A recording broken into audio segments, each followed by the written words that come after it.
Well, it is so good to be with you today. And for those of you that are joining us for Church at Home, we're grateful that we get to be with you wherever you are watching. And thank you for making us a part of your day. For those of you that are here with us in the room, and this is maybe your first time or your first time in a long time, welcome back or welcome. We're so grateful that you're here. Just a reminder to those of you that are new with us, we have that Connect card, and we'd love to give you a gift for being here with us. Just after the service, take that Connect card to the host at the welcome table, and they'd love to give you a gift for being with us today. Can you, all of us West Siders, and this is our home church, can you help make those watching online and those that are new with us feel welcome today? Will you do that with me? Yes, we're so grateful. Grateful that you're watching online, and if you've got your notes, go ahead and get them out. Today we complete a series, but while we're completing the series, we pray that this is the beginning of what God wants to do in you, through you, in your neighborhoods. And we've been talking in this series about how the home is the hub for what God wants to do through you in your neighborhood. And in the first century church, we know that as we read about the first century church, see, the church was sent into their homes through persecution. And what happened in that is God made the home the hub for what he was doing. And the gospel of Jesus went around the world. And this recent year, it's caused us to see how the home is the hub for his mission again. And we're praying that the gospel of Jesus reaches our neighbors.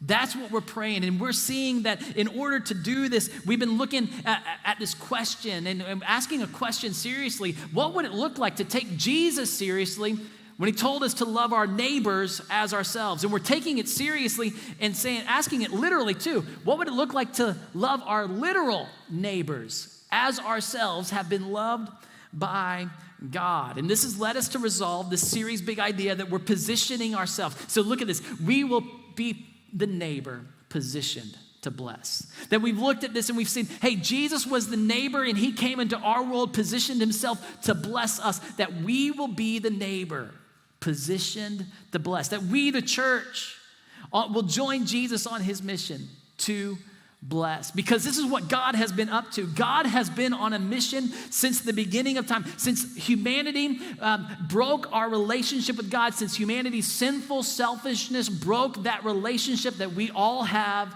with God. And since that time, God has been on a mission to bless all nations and all people. And see, being the neighbor positioned to bless, like we're talking about in the series, is to join Jesus, to join God in his mission to bless. Because God has done this. God has positioned himself in your life to bless you. And in Genesis, and he's done this because this is what he's done throughout all time. Like we read in Genesis, in chapter 12, we read about how God promised that he would bless all nations through Abraham and the seed of Abraham, that we would later discover through the narrative scripture that would be Jesus. In the New Testament, the Apostle Paul would share to this church in Galatia that Jesus would be the blessing given to all nations. That blessing is Jesus' gift of life that we receive by simply trusting in him and receiving his forgiveness. And the message of this good news and the message of Jesus is shared by sharing the message of his good news. See, God sent Jesus to bring a blessing to all people, bring a blessing to all nations, and to bring this blessing of life to all who would trust in him. And then what does Jesus do? See, after Jesus comes and he dies and he comes back to life, he then gathers his church together.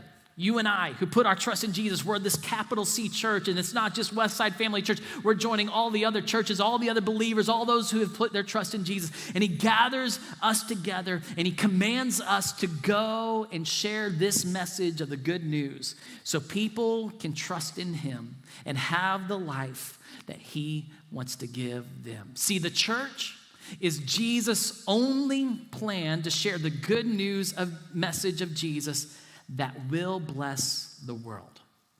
The church, you and I, who put our trust in Jesus, is Jesus' plan A. There is no plan B. You are plan A. If you put your trust in Jesus, you are God's plan to share his good news with your neighbor. So I want to ask you a question.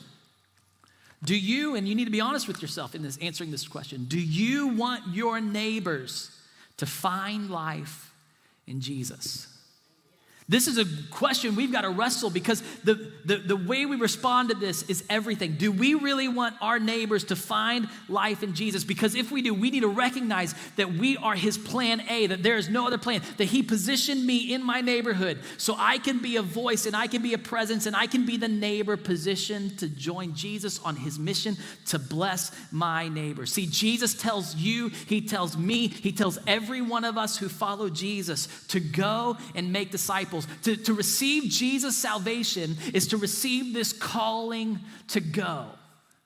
And that starts by being a neighbor to our neighbors in need. See, this is the mission of the church, to love our neighbor. And we're looking at this, what does it look like to love our literal neighbors as ourselves? See, when we do this, we join on him on his mission. This is why we as a church are a church who is loving Jesus, becoming like Jesus, and sharing Jesus. By engaging in bless, this acrostic that we're going to look at more in detail today, and we've been hinting about it. If you're a part of Westside, this is a rhythm we talk about regularly. By looking at this acrostic, engaging in bless, this is how we are living out this mission of loving Jesus, becoming like Jesus, and sharing Jesus. So today's teaching big idea is this. This is something that I want to challenge you to do today. This is a challenge that I don't want you just to do today. I challenge you to do this, and I'm going to share with you how I want you to do this every day. And not just for a week, but what would this look like to this teaching big idea? And we to take this and begin to practice this every day and discipline to do this every day or parts of this every day. See, being disciplined to bless every day makes a gospel difference in some way. I believe this to the core, that being disciplined to bless, to engage in this rhythm of bless every day, to join Jesus on his mission that he's been established and he invites you and I into, to be disciplined to bless every day, makes a gospel difference in some way. So here's the daily challenge I want to invite you to. And I don't want you to take this like a YouTube challenge, because YouTube challenges and Facebook challenges, you do one time and you feel a lot of regret after that, and it doesn't make a difference in anybody's life. I'm glad that was funny. This is a challenge that I believe if you take, and you do take this seriously, you say, God, this is how I want to join you, that if you do this the right way and you do parts of this every day, that God will make a gospel difference in someone's life through you. That I want you to be disciplined to put some part of this blessed rhythm into practice every day. And now it's not a challenge to do all 5 of these things every day. You're not going to have that opportunity. But it's saying, God, show me the opportunity on which one I can take. So I want to challenge you to do this B every day. And we're going to show that every day we do the B. And then every day we're praying how we can do one of the L's, the E, or one of the 2 S's. And the B is this, that we begin in prayer. So I will be disciplined to begin in prayer. That how are we going to position ourselves to bless? How are we going to make a gospel difference in some way in engaging in bless every day? Well, this is where it begins. Every day we're going to be disciplined to begin our day in prayer. And it's important to begin your day in prayer. You don't want to end your day in this. You need to begin your day in prayer. That this is a beginning of being a blessing, begins with prayer.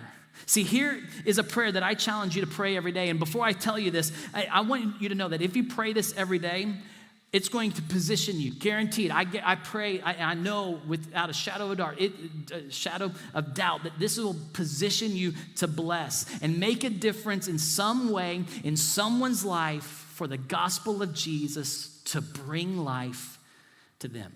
And here's the prayer. Father, where are you at work? Please give me the courage to join you there. Father, in whose life are you at work today? In whose life are you at work in my neighborhood? Begin praying that. God, in whose life? I believe that there are neighbors around me. In whose life are you at where I live, or maybe where I work and where I play? In whose life are you at work? And please give me the courage to join you there. See, maybe we're not making a gospel difference in someone's life, or maybe we're not making a gospel difference in our neighbor's life like we want to because we're not praying the right way. See, we might be praying the right way for all of these other things that are more that have our self-interest. But what would it look like to say, God, I know you're on mission to bless my neighbors, and I'm positioning myself through prayer, and I want to ask you, where are you at work right now? Today, where are you at work? And how will you please give me the courage to join you there? Will you show me how to join you there and give me the courage to do so? So see, sometimes we forget something. Sometimes we forget that God does not work in places, but God works in people. We want to work in places so we don't have to work with people. But God doesn't work in places. God works in people. And we need to be praying, God, in whose life are you at work today? In whose life are you at work? God, please give me the courage to join you there. We need to fix our eyes on the people, just like we read Jesus did and how he did this. Look at this in Matthew 9. Jesus went through all the towns and villages, teaching in their synagogues, proclaiming, look at this, the good news. What that good news is the gospel. It's the gospel message of his kingdom, the good news of what Jesus came to do, of the good news of the kingdom, and healing every disease and sickness. I wish this would be taking place in our day and age. I wish this would be taking place in your neighborhood. But you know why this was taking place? Look what this next verse. When he saw the crowds, he had compassion on them because they were harassed and helpless, like sheep without a shepherd. Then he says to his disciples, he looks to his main crew, the ones that were going to carry out this mission that he came to establish and fulfill. And he looks at them, and maybe he looks at you today and me today in our neighborhoods. And he says to his disciples and to you and I, the harvest is plentiful, but the workers are few. Ask, pray, request. Ask the Lord of the harvest, therefore, to send out workers into his harvest field. Jesus saw the people. And when he saw the people, it moved him with compassion. I want to ask you this question. When Jesus sees your neighbors, what does he see? Not what do you see when you see your neighbors, but what does Jesus see when he sees the neighbor that lives above you in that apartment complex? What does Jesus see when he sees a neighbor next door to you in that duplex? What does Jesus see when he sees the neighbor that lives on the other side of the field or the other side of the fence? Does he see them as helpless? Does he see them as harassed? Does he see them as sheep without a shepherd, kind of wandering their way in life? Now we see something, and a lot of times what we see is not what Jesus sees. And sometimes we were like, God, if you saw what I saw, you wouldn't want to go over there. But see, we need to recognize what God sees. We need to ask, God, what do you see when you see my neighbor? God, what do you see when you see my neighbor? See, we may see how much they have and how little we have, but maybe what God sees is God sees how they are searching for him, and he sees them as they're lost. You may be seeing them as they're just frustrating to live next door to, or they're frustrating to share a wall within that dorm room, and it's frustrating to you, but God may see pain in their story. God may see hurt in their world. How is Jesus moved with compassion for your neighbors? What does he see when he sees your neighbors? Does he see them as the lost, the last, and the least? Does he see them? And can you say, God, will you help me see them the way you see them? Well, can we begin in prayer and take this challenge to do this every day, to encourage each other to begin in prayer, that in your life groups you can send that email or that text message after you prayed for, hey, don't forget to pray for God and ask him where he's at work in your neighborhood. God, where are you at work, where I live? And give me the courage to join you there. See, these next challenges are something that I encourage you to do one of these in addition to the pray every day. So there's just 2 challenges that I encourage you to do each day, that we can engage in this mission that Jesus has called us into by beginning in prayer and doing one of the L, doing the L, the E, or one of the 2 S's. And the L is this, in this blessed rhythm, is we will be disciplined to listen to our neighbors. We will be disciplined to listen to our neighbors. Listening is largely an act of humility. It's an act of humility. For many, like me, I'll just admit it, it's more difficult to listen than it is to talk. It's more difficult to listen to others because we want to talk to others or about others or talk to them and instruct them instead of listening to them. See, to be disciplined to listen to others, it can only begin when we posture ourselves through positioning ourselves in prayer. That's why prayer is so important to your day. It's praying the right thing every day because it puts you in the right posture. It's saying, God, you're at work at my neighbors, and I know now I not only need to be listening to you and looking for where you're at work, but I need to look to see where you're at work now. Because here's the reality, is your ears follow your eyes. Your ears follow your eyes. When you see what Jesus sees, you will begin to listen to those whom Jesus sees.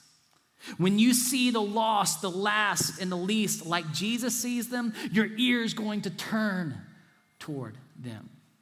See, listening to others is a great way that as God leads you, that you can make a gospel difference in some way. When you listen to someone, you give them a taste of the gospel that they are accepted. Because when you listen to them and you accept their story, it's powerful. And that's what the gospel of Jesus is. It's power to all who trust in him. See, listening to your neighbors and accepting their story without critiquing it builds our relationship.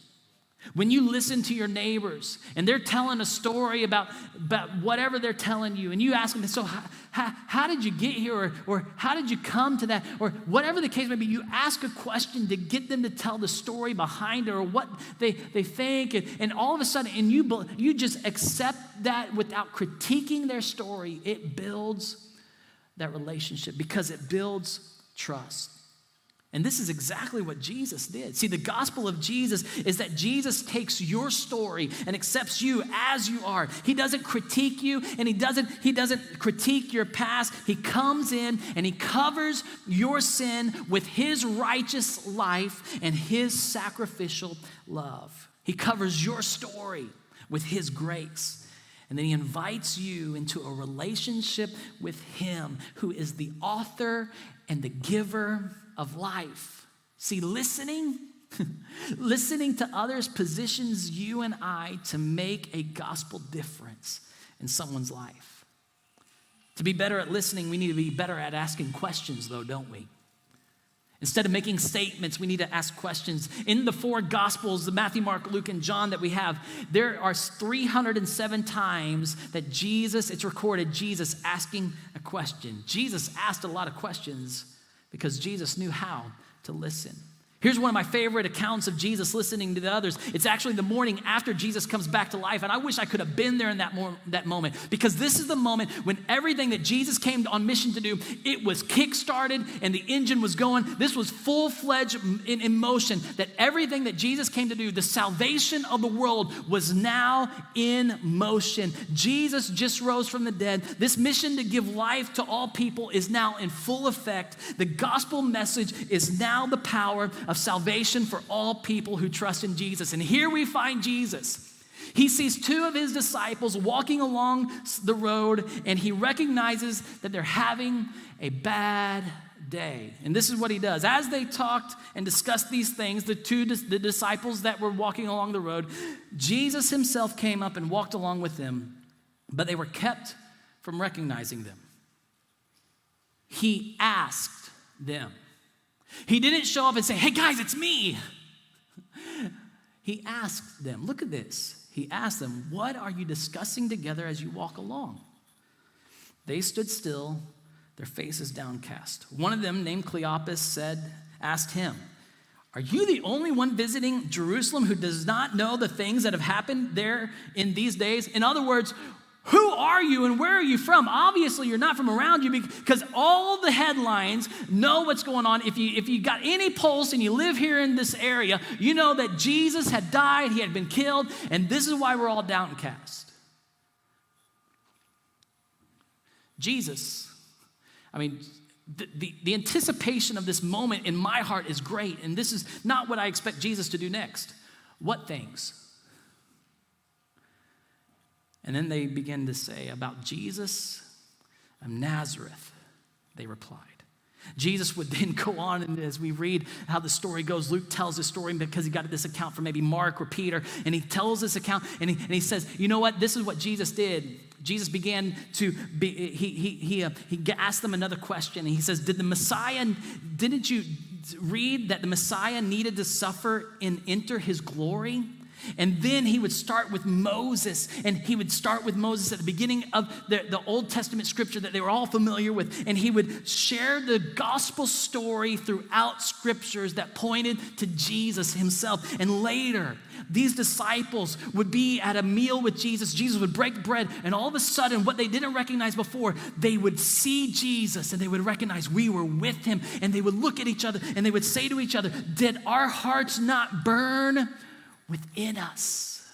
See, there's something powerful that happens, that was happening as Jesus was sharing the good news message. Something was doing, God was at work in their hearts. See, Jesus positioned himself to listen because he had something to offer. Jesus asked questions and listened to people so their hearts could be open to his message of good news. Jesus was disciplined to listen. And so we also must be disciplined to listen. When we listen to others and we help them experience a part and a taste of the good news. We can make a gospel difference in their life. Listening to others makes this gospel difference when we make it a discipline in our daily walk. When we make it a discipline and we say, God, is this my opportunity today to listen? So I want to ask you, will you be someone positioned to bless by listening to others? And the E is this, the E challenge that you might not have the opportunity to listen to them, but you can create the opportunity or see and take advantage of the opportunity to eat. That we will be disciplined to eat with our neighbors. This doesn't mean you have to do it every day, but you can look for maybe the opportunity to eat with them. Sharing a meal or a drink with someone is a powerful demonstration of the gospel of Jesus. What it does when you eat with someone, this is a way that you can make a gospel difference in your life because it fully displays a place of acceptance. Intentionally sharing a drink, a meal, a coffee with someone will deepen your relationship, and it deepens because you build trust and you include them and you let them know that you accept them. Jesus leveraged meals to share his message all the time. A couple weeks ago, we shared about Zacchaeus. See, Jesus went to Zacchaeus' home. Zacchaeus was a tax collector, which was the worst of all society. And Jesus invites himself over to Zacchaeus' house for a meal. And people couldn't believe that this rabbi, this religious leader, would do such a thing and eat with someone of the likes of Zacchaeus. And this is what we read. All the people saw this and began to mutter, he has gone to be the guest of a sinner. But Zacchaeus stood up and said to the Lord, look, Lord, here and now I give half my possessions to the poor, and if I've cheated anybody out of anything, I will pay it back 4 times the amount. Jesus said to him, today salvation has come to this house because this man too is a son of Abraham. This man too is sharing in the blessing that I came to bring. A blessing that I shared with him by sharing my good news. A blessing that he is responding to by giving up half of his wealth to make restitution. See, Zacchaeus was not trying to earn his way to God or buying his salvation. He was responding to the good news and the salvific work of Jesus in his life. All this life change was because Jesus sat down to demonstrate the gospel by eating with him. Because Jesus was on a mission. And Jesus says, "For the Son of Man came to seek and to save the lost." Jesus ate with those who were lost because he came to save them. Why do we engage in this mission to bless by eating with our neighbors? Because Jesus came and we're joining him in his mission to save them. We don't have that ability to save them, but we're going to join Jesus where he's at work. And when we eat with others, we're positioning ourselves to bless. And when we engage in making a gospel difference in someone's life by taking the opportunity to eat with them, when we get a chance, God can begin to work and continue to work in their hearts. Jesus showed his acceptance of Zacchaeus by eating with him before he ever shared the message of the good news with him. Jesus demonstrated his good news with the meal before he spoke the good news with his words. See, eating with someone elevates their importance. It elevates their value. It's a way to make a gospel difference by accepting them through a table. Eating with your neighbor engages a deeper relationship and demonstrates the good news that they are accepted. One of our West Siders had some neighbors move in next door to them a while back. This couple was far from God. This mom and dad had 2 kids, and the family invited this couple who was far from God over to their home for dinner with their family. And what it started was a great relationship with this couple that built trust. See, we need to be positioning ourselves. Yes, beginning in prayer. Every day we're going to begin in prayer. We may take the opportunity that God gives us to listen, but when we get the chance to eat with our neighbors, we need to take advantage of it, to eat with our neighbors, because that itself opens up the great opportunity to listen to their story. And don't just invite those who are like you, and don't just invite those that you like to your table. See, this is the middle school approach. The middle school approach is you invite those to your table that are like you and you want to be like, right? The gospel approach is totally different. The gospel difference is made when we invite those who are not like us. We want to invite those that we want to demonstrate the good news, the story of Jesus. That's who we invite to eat with us. And in your neighborhood, how can you engage with Jesus on his mission to bless? By eating with them. The first S is this, is that maybe this is the opportunity that in a day that this could be the thing you do in addition to the challenge of praying. God, where are you at work today? And how, please give me the courage to join you there. That we will be disciplined to serve our neighbors. This was the way of life Jesus demonstrated. This is why we here at Westside Leavenworth, we say this a lot. We are most like Jesus when we serve. We need to position ourselves regularly, daily, to serve. Empty ourselves and come and empty of ourselves of our position and position ourselves to bless others by serving our neighbors. When we take that challenge to either listen or eat or take the opportunity, then challenge, and maybe the challenge is to take today for God to use you to serve your neighbors. Jesus will demonstrate his love through you, just like he demonstrated his love to the disciples the night before he went to the cross. See, the night before he goes to the cross, Jesus takes off his robe, leaves his position of authority from his seat, that he was seated in this place where everybody was centered on him. He leaves it, he takes off his outer robe, and he positions himself, and he gets down below the level of his disciples. And he positions himself in the mess of their life, in the dirtiest part of who they were. And he begins to wash their feet.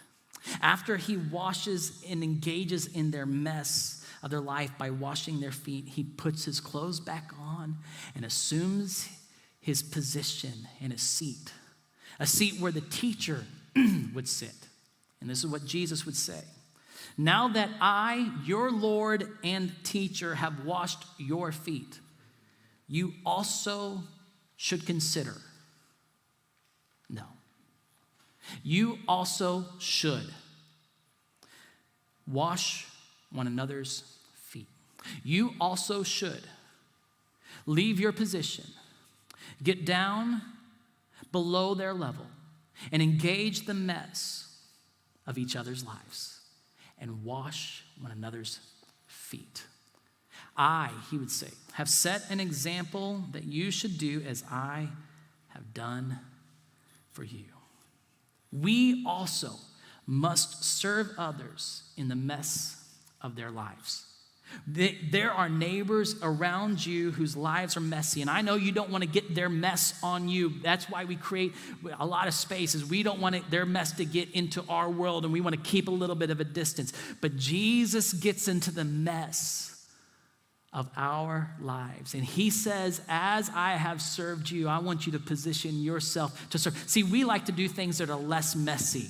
We like to do it in a way that we don't get as much mess on us. And I'm not against giving toward organizations and calling that serving, but I think that in our neighborhood, we need to do more than give. We need to engage and get in the mess of our neighbor's life. See, Jesus said to position ourselves and engage in their lives by washing their feet and therefore serving them in the same way Jesus has served us.